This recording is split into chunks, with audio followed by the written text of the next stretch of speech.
Hello my dear Bkbytes, hope நீங்கள் எல்லாருமே ரொம்ப நல்லா இருக்கீங்க அப்படின்னு தான் நான் நினைக்கிறேன். இன்னைக்கு நம்ம பார்க்க போகிற நாட்டை frying pan of the world அப்படின்னு சொல்லுவாங்க. இங்கே மக்கள் ஜிலேபி கலரில் ட்ரெஸ் அதிகம் அணிகிறாங்க அண்ட் கலர்ஃபுல்லான ஆடைகளையும் அதிகமாக அணிகிறாங்க. இங்கே டைனாசோரோட படிவங்கள் அதிகம் கிடைச்சிருக்கு. மிகப்பெரிய நிலப்பரப்பை கொண்ட இந்த நாட்டில் வெறும் 2.8% நிலப்பரப்பு மட்டும்தான் விவசாயத்துக்கு ஏற்ற நிலமா இருக்கு. இந்த தேசத்தோட பேரும் ஒரு நதியோட பேர்ல இருந்து தான் உருவாச்சு. இதுவும் ஆப்பிரிக்காவோட ஒரு நாடு தான். அண்ட் இது வெஸ்டர்ன் ஆப்பிரிக்கால தான் இருக்கு. என்னதான் ஆப்பிரிக்கா கண்ட்ரில இருந்தாலும் ஒரு பக்கம் வானை முட்டும் அளவுக்கு கட்டுமானங்களையும் ஆயில் ப்ரொடக்ஷன்ல முன்னேற்ற பாதையிலையும் இருக்கு. அண்ட் இன்னொரு பக்கம் யுரேனியம் மாதிரியான தாதுக்களை வச்சிருக்கு. அண்ட் இன்னொரு பக்கம் கலாச்சார பின்னணியை கொண்ட மக்களையும் வச்சிருக்கு. பூமியில மக்கள் கண்டிப்பா சுத்தி பார்க்க வேண்டிய இடங்கள்ல இந்த நாடு ஒன்னா இருக்கு. சோ இன்னும் ஏன் வெயிட் பண்ணிக்கிட்டு உங்க சீட் பெல்ட்டை மாட்டுங்க. இன்னைக்கு நம்ம போக போற நாடு நைஜர்.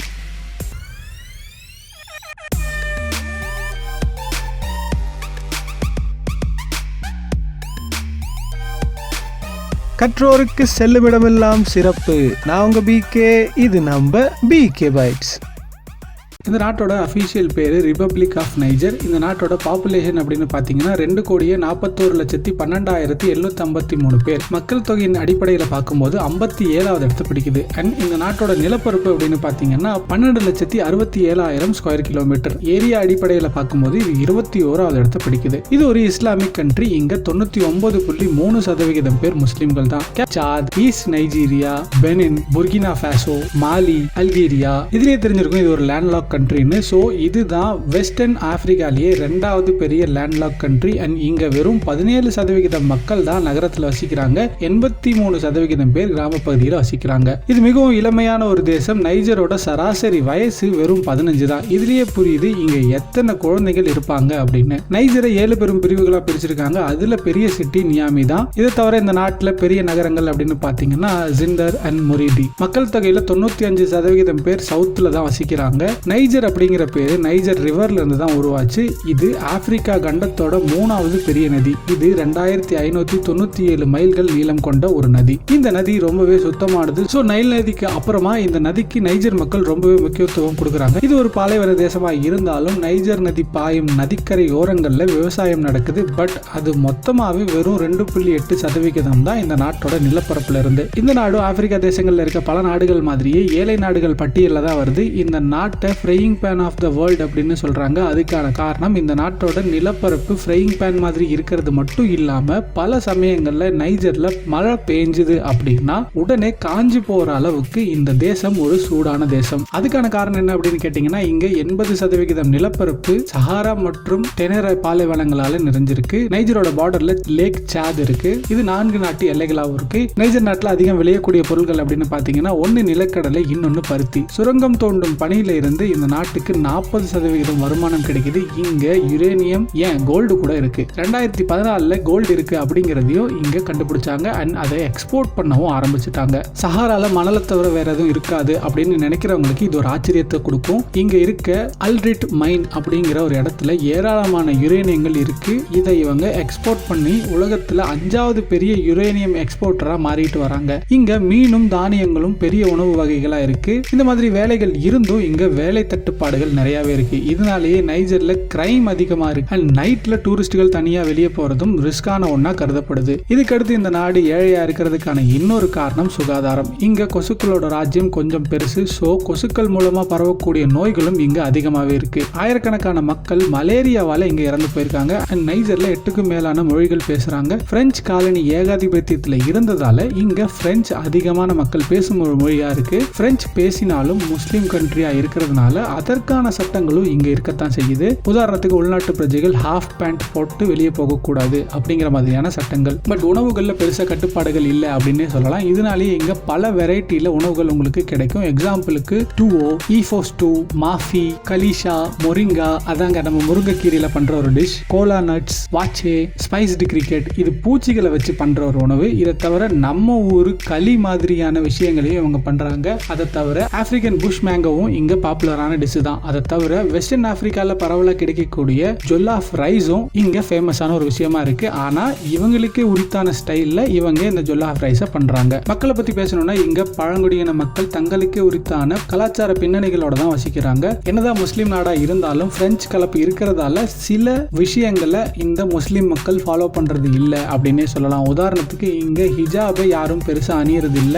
ஈவன் பெண்கள் கை தெரிகிற மாதிரியும் கால் தெரிகிற மாதிரியும் ஆடைகளை அணியிறாங்க. யூசுவலா இது முஸ்லீம் நாடுகள்ல தடை பண்ணப்பட்ட ஒரு விஷயம். அண்ட் மது அருந்துவர்களுக்கும் தடை கிடையாது. இன்ஃபேக்ட் இவங்க லோக்கல் பியர் பிராண்ட் கூட வச்சிருக்காங்க. இதுவும் யூசுவலா முஸ்லீம் நாடுகள்ல தடை பண்ணப்பட்ட ஒரு விஷயமா தான் இருக்கும். சரி பரவாயில்ல. உலகத்துல 7 கோடி ஹவுசா மக்கள் வசிக்கிறாங்க.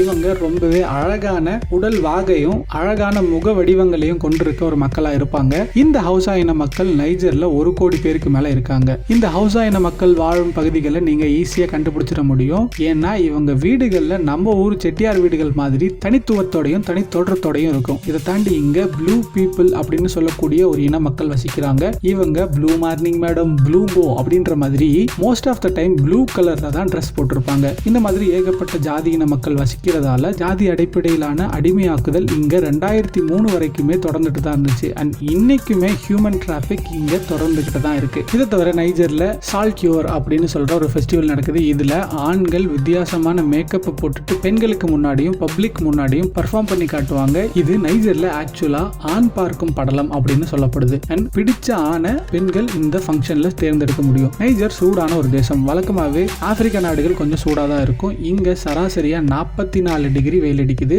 நாட்டுல சில பகுதிகளில் மட்டும்தான் 24 மணி நேரமும் கரண்ட் இருக்கு. அண்ட் நாட்டுல பல பகுதிகளில் இன்ஃபேக்ட் லைட்னா என்னன்னு கூட தெரியாத மக்கள் வாழ்ந்துட்டு தான் இருக்காங்க. இங்க லிட்ரஸி ரேட் வெறும் 35% தான். அண்ட் இவங்க முன்னேற துடிக்கும் இளைஞர்களா தான் இருக்காங்க. பட் லஞ்சம் காரணமா இங்க வளர்ச்சி சதவிகிதம் ரொம்பவே குறைவா தான் இருக்கு. இங்க ஒவ்வொரு கவர்மெண்ட் வேலைக்கும் லஞ்சம் கொடுக்கணும். இதனாலேயே கிராம பகுதிகளில் சுகாதாரம் ரொம்பவே சீர்குலைஞ்சிருக்கு அப்படின்னு சொல்லலாம். அண்ட் உள்ளூர் மக்கள் நிறைய உழைச்சாதான் கொஞ்சமாவது காசு கிடைக்கும் அப்படின்றதால இவங்க 17 மணி நேரங்கள்ல இருந்து 18 மணி நேரங்கள் வரைக்கும் கூட உழைக்கிறாங்க. இப்படி உழைக்கிறதாலேயே சுத்தமா இருக்கிறதுல ஃபோக்கஸ் பண்ணாம விட்டுட்டாங்க அப்படின்னு நினைக்கிறேன். ஸோ இங்க எங்க பார்த்தாலும் குப்பைகள் தான் கண்ணுக்கு தெரியும். சரி நகரத்துல போய் ஏதாவது கம்பெனியில வேலை செஞ்சுக்கலாம் அப்படின்னு பார்த்தாலும் இங்க பெருசா மேனுஃபேக்சரிங் செக்டார்ஸோ அண்ட் சர்வீஸ் செக்டார்ஸோ இல்ல. மைனிங் வேலையும் பாலைவன ஏரியால தான் நடக்குது. அப்படிங்கறதுனாலயே மைனிங் நடக்கிற ஏரியாவுக்கு பக்கத்துல தான் இந்த மக்கள் தங்க வேண்டிய நிலைமைக்கு தள்ளப்படுறாங்க. அப்பதான் டெய்லியும் வேலைக்கு போக முடியும். நம்ம ஊருக்காரங்க மாதிரி காசு கொடுத்து கவர்மெண்ட் வேலையில சேர்ந்துக்கிட்டோம் அப்படின்னு நினைச்சாலும் இங்க 50% மேலான மக்கள் கிட்ட பணம் கிடையாது. ஒரு சர்வேயின் அடிப்படையில் பார்க்கும்போது நைஜர்ல இருக்க மக்கள் 45% மேலானவர்கள் ஒருவேளை உணவு மட்டும் தான் சாப்பிடுறாங்க அப்படின்னு சொல்லப்படுது. அந்த சாப்பாடும் இவங்களுக்கு ஏதோ ஒரு வெளிநாட்டு என்ஜிஓ மூலமா தான் கிடைச்சிட்டு வருது. வேலை இல்லாதனாலையும் என்ஜிஓக்கள் மூலம் ஒருவேளை உணவு கிடைக்கிறதாலையும் இங்க பாதிக்கு மேலான மக்கள் ஏதாவது ஒரு மூலையில உட்கார்ந்து கிடக்குறாங்க. ஏன்னா எப்படி இருந்தாலும் சாப்பாடு வந்துடும் அப்படின்னு அவங்க நம்புறாங்க. சரி உட்கார்ந்துட்டு போட்டோம் அப்படின்னு மன்னிச்சு விட்டாலும் இளமையான கண்ட்ரி, அதுவும் சராசரியா 15 வயசுக்குள்ள இருக்க மக்களை வச்சிருக்க கண்ட்ரியில தப்பான போதைப் பொருட்களையும் உபயோகப்படுத்த ஆரம்பிச்சிருக்காங்க. இதனாலேயே இங்க இறப்பு விகிதமும் அதிகமா இருக்கு. அண்ட் போதையில என்ன செய்யணும் ஏது செய்யணும் அப்படின்னு தெரியாம செஞ்சு பல ஆட்கொள்ளி நோய்களுக்கும் உள்ளாயிருக்காங்க. அண்டர் ஏஜ்லயே எய்ட்ஸ் மாதிரியான பெருநோய்களுக்கும் உள்ளாகிறாங்க. நைஜர் தலைநகரான நியாமி இந்த நாட்டோட பினான்சியல் கேபிட்டலும் கூட. இங்க தாராளமா நைட்ல வெளியே சுத்தலாம், மார்க்கெட் பார்ட்டி அப்படின்னு வெளியவும் போகலாம். பட் நியாமியை தவிர வேற இடங்கள்ல நைட்ல அதிகமா வெளியே சுத்துறது டூரிஸ்டுகளுக்கு பாதுகாப்பானது இல்லை. அதையும் மீறி சுத்தினா உங்க உடைமைகள் திருட்டு போயிடும் அப்படின்னு சொல்றாங்க. இங்க பப்ளிக் டிரான்ஸ்போர்ட்டுகள் ரொம்பவே குறைவு. அண்ட் கவர்மெண்ட் பப்ளிக் டிரான்ஸ்போர்ட் இல்லவே இல்லை அப்படின்னு கூட சொல்லலாம். ஸோ இங்க வேன் மாதிரியான வண்டிகள்ல தான் மக்கள் பயணிக்கிறாங்க. நம்ம ஊர்ல இருக்க ஷேர் ஆட்டோ மாதிரி